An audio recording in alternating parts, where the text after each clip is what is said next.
নমস্কার বন্ধুরা, আমি শর্মিষ্ঠা। আশা করি আপনারা যে যেখানে বসে ভিডিওটি দেখছেন প্রত্যেকে ভালো আছেন, সুস্থ আছেন, নিরাপদে আছেন। আর অতি অবশ্যই দেখছেন আপনাদেরই পছন্দের YouTube channel gardening and daily blog with Sharmistha. কিছুদিন পূর্বেই এই কাকচাপা গাছটা বসিয়েছিলাম, কি সুন্দর ফুল ফুটেছে দেখুন।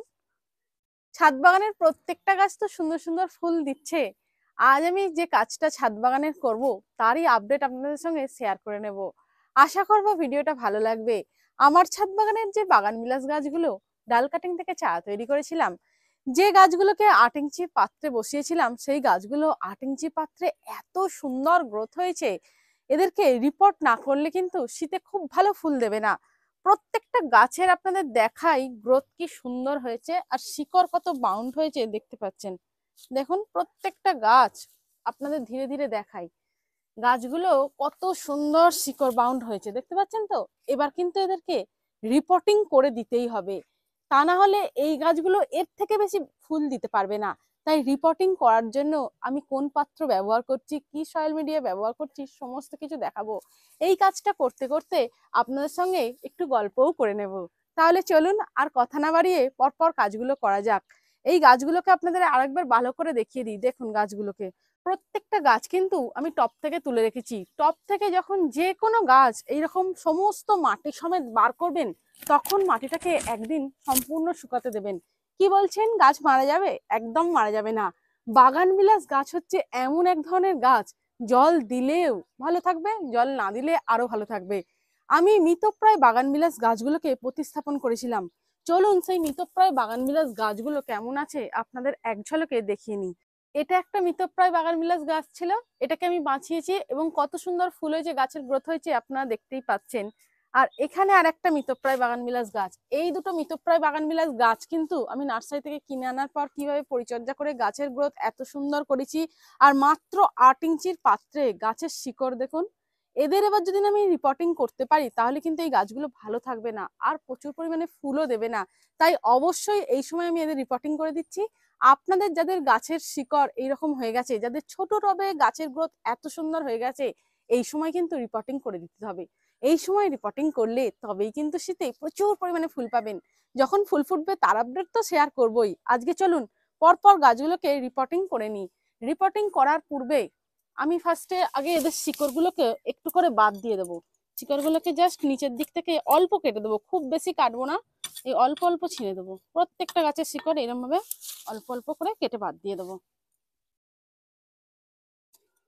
দেখুন শিকড়গুলোকে অল্প অল্প করে এরকম ভাবে বাদ দিয়ে দেবো, খুব বেশি আমি বাদ দেবো না, অল্প অল্প শিকড় বাদ দিয়ে দেবো। ব্যাস, প্রত্যেকটা গাছকে এইভাবেই বার করে করবো টপ থেকে। আর বার করে নিয়ে এই কাজটা আগে সবার প্রথমে করব। কিচ্ছু হবে না, গাছ কোনো ভেঙে যাবে না, কিচ্ছু হবে না, গাছ ভালো থাকবে একদম। গাছ শিকড় কাটছি বলে গাছ মরে যাবে এই কথাটা একদম ভাববেন না, বরং যত শিকড় কাটবেন গাছের গ্রোথ কিন্তু সুন্দর হবে। 3টে হয়ে গেল।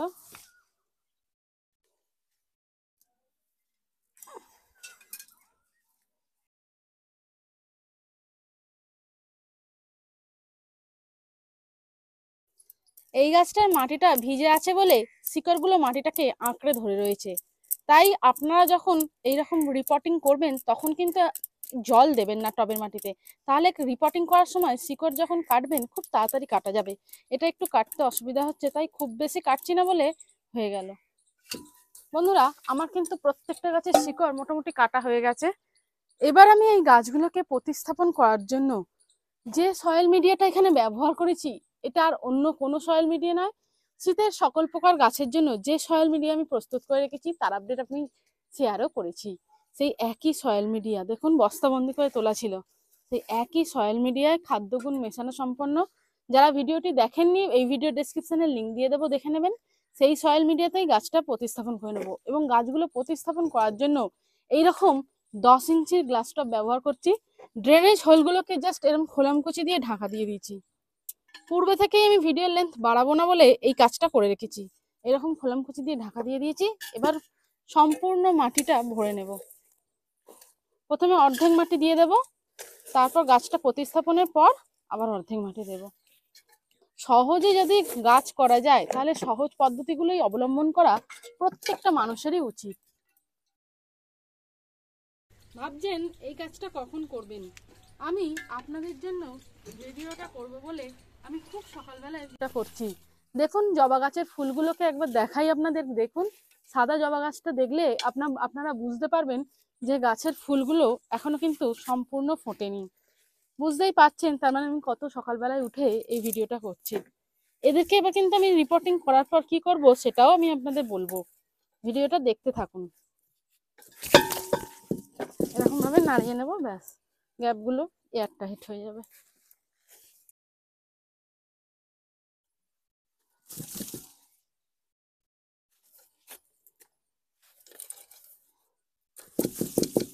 প্রতিস্থাপন করা একটা গাছ হয়ে গেল কমপ্লিট। দেখুন কত সহজে করলাম বলুন তো প্রতিস্থাপন। পরপর গাছগুলোকে আমি এইভাবেই প্রতিস্থাপন করে নেব।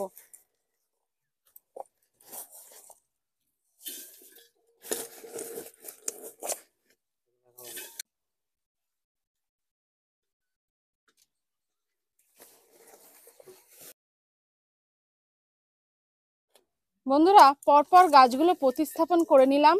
ভিডিওর লেন্থ বাড়াবো না বলেই তাই আপনাদেরকে দেখালাম না, একই পদ্ধতিতে শুধুমাত্র টবে ভরে নিয়েছি। দেখুন এই গাছটার মাটিতে কি সুন্দর একটা, দাঁড়ান দেখাচ্ছি আপনাদের।